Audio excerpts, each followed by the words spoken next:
Bien-aimé, to pamboli nzambe oya salib so grâce. Ok, nós agradecemos a Deus pela sua graça. Quand on a fait ce coquille, O nosso tempo já está. papa na biso meshaki aosambela atika moment ona maboko na nzambe. Vamos orando a Deus, deixar este momento na mão de Deus. Santo Pai, Santo Deus, querido, amado Pai, em nome de Cristo Jesus, aproximamos mais uma vez perante a Ti, porque o Senhor que nos convidou para fazer esta tarefa. Pai, abençoa este momento, abençoa esta palavra que vamos ouvir hoje.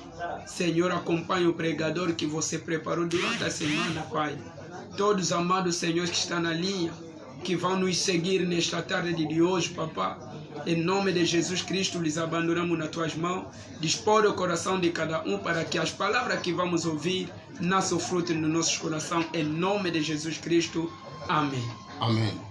Zambalola pambolo. Oh Deus do céu, abençoa-te. Uzamutu nesengo. És bem-aventurado. Yo mutu yoka maloba na nzambe. Você que quer ouvir esta palavra. Bíblia zoloba nyoso egoleka. A Bíblia diz que tudo passará. Liloba na nzambe egoleka te. E a palavra do Senhor não passará. Liloba na nzambe eza bomoi. A palavra de Deus é a vida. Liloba na nzambe eza bomoi.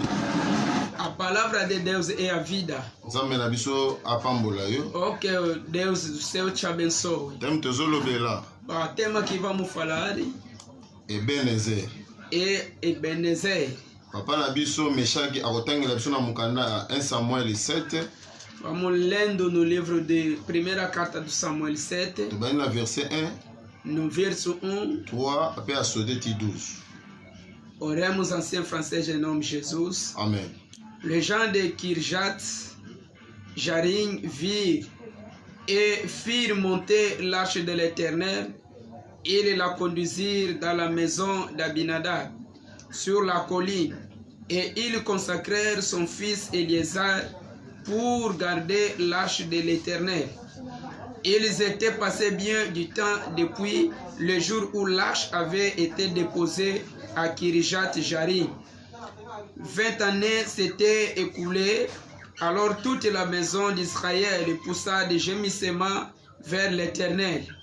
Samuel dit à toute la maison d'Israël, si c'est de tout votre cœur que vous revenez à l'Éternel, ôtez du milieu de vous les dieux étrangers et les astartés.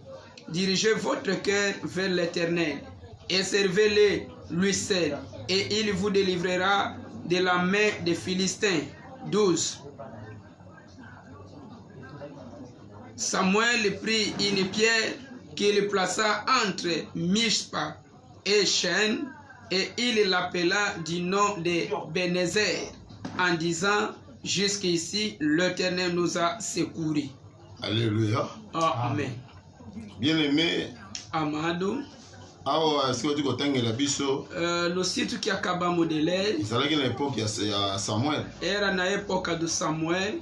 Toyebi ke ntango Samuel aconsacré abandi mosala Quando Samuel foi consecrado, po ezalaki Saul bakufaki na guerre. e o Saul tinha morrendo na guerra. Arche ezalaki mpe bafilistin, A arca do Senhor estava nas casas dos filisteus. bango bazalaki sans arche. Então Israel ficou assim. Arche ebetaki bango mpuna na mboka bafilistin, Donde que a arca tinha ido, lhes bateu também. esalaki ebebisaki nzambe ya bafilistin Tinha Dagon. destruindo os deuses dos filisteus, que é Dagão. Bafilistin badeside baya kotika arche, Então eles pensaram de vir deixar a arca do Senhor. batindaki arche eyaki batiaki banyama eyaki na arche, Então os animais tinham vindo com a arca eyaki ti na frontière. até na fronteira. Awa Bible ezoloba esika tozali A Bíblia diz de onde estamos. bato ya Kerijat na Jerim Esse povo de Kirijajerim, bakonduzaki arche ti pa Benadan. eles conduziram esta arca até na casa de Benadad. Binadad, Esse Benadad, arche evandaki wana plus ou moins 20 ans. a arca do Senhor estava aí mais de 20 anos. Evanda sikoyo mbala moko e de peuples amants. bana Israël bazalaki suna nzambe penza te. Então o povo de Israel estava afastando de Deus. Bazalaki kosala n'importe quoi. Eles faziam os que não prestavam. Bakomaki kodore Baal, Eles adoravam os deuses das estátuas. Astrate. Os deuses das estátuas. Donc bazalaki déjà bavivaki suna communion na nzambe te. Eles não tinham comunhão a Deus. Na période ya Samuel. No tempo do Samuel. Donc bazalaki temps moko très dur Israël. Era um momento muito doloroso no Israel. Bakomi temps na verset 3.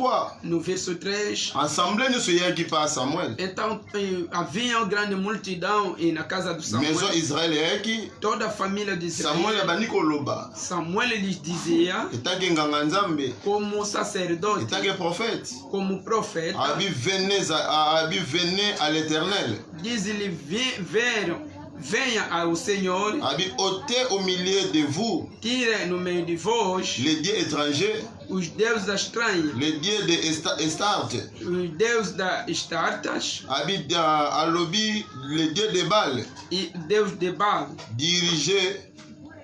Dirige-vos. Votre cœur. E dirige vossos corações a Deus. Abani ko dresser peuple de Dieu. E começou a lhes mostrar o povo de Deus. Peuple de Dieu abandonnaki nzambe ya malamu. Eles que tinham abandonado o verdadeiro Deus. Abandonnaki le véritable Dieu d'Israël. Eles abandonaram o verdadeiro Deus. Bakotaki na ba sentiment. Entraram com seus sentimentos. Nzambe apesaki bango mokongo. Deus lhe deu as costas. Bible zoloba boye. E a Bíblia disse. Nzambe ayoka losomba bata masumu te. Deus não ouve a oração do pecador. Peuple de Dieu, peuple Israël bazalaki sans espérance. O povo de Israel não tinha esperança. Sans Dieu, bazalaki sans communion avec Dieu. Quer dizer, não tinha mais comunhão com Deus. Mais na nzela mutu na nzambe. Através do homem de Deus. Abandi kopesa message. Eles começaram a dar mensagem. Abandi kozongisa bango. Começou a lhes fazer voltar a Deus. E tira os falsos deuses. Israël bazalaki na banzambe étranger. Então Israel no meio dele tinha comportement étranger. Eles copiaram o comportamento estrangeiro. Muita gente. Muitos são filhos de Deus, mas também tem Deus estranho no meio. Entraram na idolatria. Entraram na cupididade. A Bíblia diz: on ne peut pas servir deux maîtres à la fois. Não pode servir dois mestres. Muitos estão vindo na igreja. Tem magia. Muitos vêm na igreja. Estão a confiar com seus sentimentos. Estão a confiar com as coisas que é da interdição. Deus está a sentir que são as coisas estranhas. As pessoas estão a adorar estão a adorar o mamão. Então eles esqueceram do verdadeiro. Outras pessoas são ídolos. São ídolos com muitas coisas. É a pessoa que podemos adorar o bem. É o eterno. Há muitos, se você pegou seu dinheiro, pode te matar. Os outros venderam os filhos. Só para eles viver melhor. Os outros entraram nas magias. Para eles ser célebres. Muitos estão a procurar do poder. Abandonaram o verdadeiro. Le Dieu d'Israël. O Deus de Israel. Le Dieu d'Abraham. O Deus de Abraão. É mesmo época também que as pessoas estão a fazer os que eles quiserem. Até os filhos de Deus. A Bíblia diz que tudo foi permitindo. Tout n'est pas utile. Mas não é útil. Veja o teu comportamento como cristão. Estás aí a beber. Você tornou ídolos de bebidas. Ídolos do cigarro. Você faz os que quiser. Mas nós somos filhos de Deus. Israël espirituel. Nós somos Israel espiritual. Naquela época Samuel ele chorava porque havia muito dor. Ele lhes trouxe a mensagem. Diz-lhe que venha a Deus. Então tire no meio de vós os deuses estrangeiros. yo pe yaka pa nzambe Você também hoje volta a Deus. longola bikilakila nyonso oza na yango Tira todos os impedimentos. longola basentiment Tira esses sentimentos. longola baposa ya nzoto oza na Os yango desejos carnal que nzambe tens. azobenga yo Deus te chama. bana ya israele ntango bayaki Os filhos de Israel quando vieram, ntango samuel azoteya bango o Samuel lhes pregava, azoyebisa bango botika makambo oyo lhe mostrava a dizer que deixa essas coisas. mbala moko bafilistin bayoki sango De repente que os filisteus escutaram, bato wana bazosambela escutaram que aquelas pessoas estão a rezar, bato wana bazodore nzambe estão a adorar a Deus. bafilistin bazolinga baya Então os filisteus estavam a preparar para vir. ntango bana israele bayoki boye Quando os israelitas ouviram isso, bafilistin baenemi na bango bazoya kotake os bango seus inimigos estão vindo lhes atacar. bayebisi samuel Falaram com Samuel, samuel kotika kosambela te não deixa de rezar, po sino te bafilistin bakotake biso senão os filisteus vão nos atacar. alleluya Amém. tala puissance ya parole Veja o poder da tala palavra, puissance ya prière veja o poder da oração. bacomprendre que l'homme de dieu aza na l'onction Eles entenderam que o homem de Deus tinha po unção. bazalaki bien enseigné bana israele Ele estava bem ensinando. bible elobi tokonfie na basali na A nzambe Bíblia diz que confiamos com os homens de Deus, tokoresir vamos Amen. ter próspero. sucesso nzambe alobi tokonfie pa nzambe akofermir biso Deus diz que se confiamos com Ele, Ele vai nos fortalecer. mais soki tokonfie na basali na ye tokoresir Então, se nós confiamos que o seu servo teremos bana sucesso. israele malgré bafilistin bazoprepare babundisa bango Embora que os filhos de Israel, os filisteus preparavam de lhes combater, mas bayebisi samuel diziam com Samuel, yo kotika kodore nzambe te você não deixa de adorar o kotika Deus. kosambela te bondela Não deixa nzambe de rezar, ora a Deus, po bato basala biso mabe para te que estes homens não nos fazerem. samuel azwi mwana meme E Samuel recebeu cordeiro, azwi lete tirou leite, azwi miliki leite abandi kobonzela yango nzambe e começou a oferecer a atumbi Deus. yango na lokoste Ele deu no holocausto. ntango ye atumbi yango Quando ele queimou isto, ntango bango baye eles vieram bakutanaki na opposition e se encontraram com a nzambe oposição afrapaki de bango Deus. Deus lhes bana bateu. israele babundisaki bango Os filhos de Israel mpe ganharam. balongaki bitumba E oyo venceram. ebimi na bango bitumba oyo ezalaki bitumba bambula ebele Esta luta era de muitos anos. ntango balongi bitumba oyo Quando eles venceram isto, mbala moko depende. samuel Samuel azwi bamabanga atie tirou umas pedrinhas, meteu asali hotel e fez altar. alobi ebenezer Dizem que é Ebenezer. alobi dieu nous a secouru Deus está aí a nos socorrer. nzambe dieu nous a écouté Deus nos ouviu. dieu nous a béni Deus nos abençoou. dieu nous a visité Deus nos visitou. ebenezer Ebenezer elingi koloba maloba elingi oloba bolamu na quer nzambe dizer só o bem de Deus. lelo mpe ebenezer eza na ndako na yo Hoje também Ebenezer está na ebenezer sua casa. eza partout ozolanda biso na poto Ebenezer está em todo sítio que está nos bikotra seguindo. banda nzambe abe oya pa nzambe Diz que tu vieste a Deus. bandoki batikako te Então os feiticeiros não te abandonam. entourage ekombatako chaque O jour teu rendor está aí a te pelejar. me kobanga eloko moko Mas te não teima. lokola bana israele babangaki Como israelita tinha medo, bayebaki te babosaniki bazalaki na nzambe ele não tinha esquecendo que tinha Deus. malgré basalaki mabe epa na nzambe Embora que fizeram mal a Deus, nzambe ata tosali mabe e seja que fizemos mal, soki se toreconnaître nós reconhecemos, tozongi epai na ye voltamos a Ele, toza kaka bana na ye nós somos sempre filhos. tozala longola culpabilité Tire essa culpabilidade ya nzambe que Deus, lokola asalaki boye que eu fiz assim, na likambo na kolonga te nesse problema não vou vencer. nzambe aza wana Deus está ali mpona kobundela yo para pelejar lokola mwana meme como filho do cordeiro. oyo samuel aofertaki mpa nzambe Samuel ofereceu a Deus eza image ya jésus christ la é a croix imagem de Jesus na cruz. bible elobi boye A Bíblia diz, na mokanda jean 19:30 João 19:30, bible elobi tout est accompli sur la croix a Bíblia diz que tudo foi consumado tika na kolela cruz. koza malade